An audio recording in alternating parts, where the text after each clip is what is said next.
Well, here's a panel of 40 tiles depicting two otters swimming underwater.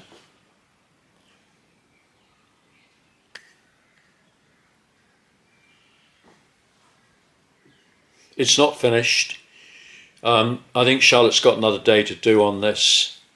It's been a lot of work, and yeah. So these are terracotta tiles. There's one, and if I turn it upside down, you can see a terracotta. And we made these tiles, and then I have dipped one surface into a white slip. Now the slip is made of Hyplast 71 ball clay, which is slaked in water and passed through an 80 mesh sieve. And that has an opacifier added to it. I'm not quite sure what percentage I used. It depends what opacifier you're using anyway, because the two most commonly used ones to give you a white opaque finish would be tin oxide or zirconium silicate. I'm not using tin oxide in this case. I like tin oxide, but it might cause us problems. So I've used zirconium silicate, and zirconium silicate's a little bit more reliable, but a little bit less exciting than tin oxide. Tin gives you a beautiful finish, no question about that. It's very luxurious, glossy, deep. It's massive depth in tin when you're using it as a finish, but we tend to use other metal oxides in making some of these colours, and if you use the wrong ones in conjunction with tin oxide, you can get into terrible trouble. For instance, if you were to use chromium oxide to do this water reed,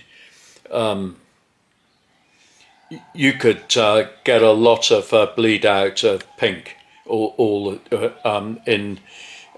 throughout the tin, and there doesn't have to be a lot of chromium oxide in there to react. There would be, if we'd used tin on this, there'd be an awful lot of tin there, and I think it would affect everything inside the atmosphere of the kiln. So if we were able to get all of these tiles into the kiln, and I think we can, we could end up with a very pink panel of two otters and fish swimming around, which would be slightly bizarre. So watch out when you're mixing your oxides, and that's really the reason why we've used zirconium silicate. And also zirconium is quite a lot cheaper than tin. And it just is a little bit more stable, it's a little bit more reliable, even though I think the surface effect you get with tin is quite special if you get it right.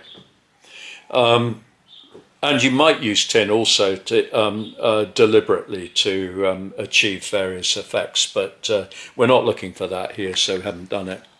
So okay, these will be finished in a day or two, and what we'll do then is load them onto flat shelves in the front loader, and we'll fire them, and it's first firing, it's BIS firing, which will take up to 1,000 degrees. We'll go like this. We'll set the kiln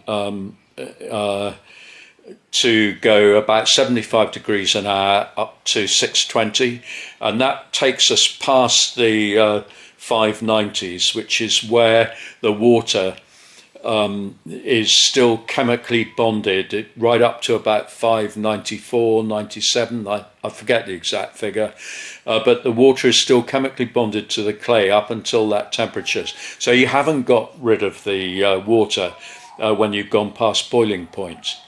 Remember that, because it's water that causes you problems in bisque firings. And so go past that stage very, very slowly. And when you get up to about 620 and you know the whole kiln has now you should be dealing with pottery, you can go a bit faster. So I go about 165 up to 1,000, and then that's it. I don't want to go any higher than 1,000, because the higher up the temperature scale you go, the less porous the clay becomes, and the harder it is to get your glaze to adhere to the biscuit ware. You see what I'm saying? So you have to work this one out for yourself, really, guys. And you know, the terracotta clay can change in colour and porosity the higher up you go. We do use one terracotta clay that'll fire up to stoneware temperatures, but this isn't it.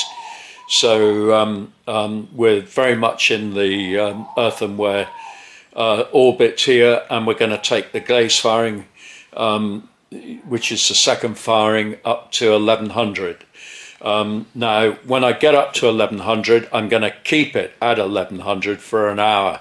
That's what we call the soak. Now, the reason that you need a soak is because you are firing the biscuit ware higher. So there may be impurities still in the clay that are going to come out as you go that 100 degrees higher from the bisque temperature to the glaze temperature. Bear that in mind, because that can give you problems with pinholing. And we had this happen to us when we started doing earthenware. And the real reason that we're doing earthenware is we're doing a lot of decorative work like this, and with earthenware you got a much bigger palette. And Charlotte is an artist, and so it's important to her to have a wide palette of colour. I'm not saying you can't decorate things in stoneware, you can, but you need to be mindful of the fact that a lot of pigments will not withstand very high temperatures required to achieve stoneware. And a lot of clays won't stand it either, but I'm sure you already know that. Okay, well, there we are. I thought I'd share that with you, and I hope you like it, and I hope you come back and have a look at it when it's finished, and that should be hopefully in about a week or two, and because this is a commission, and we need to get it done, so it won't be long in the making now.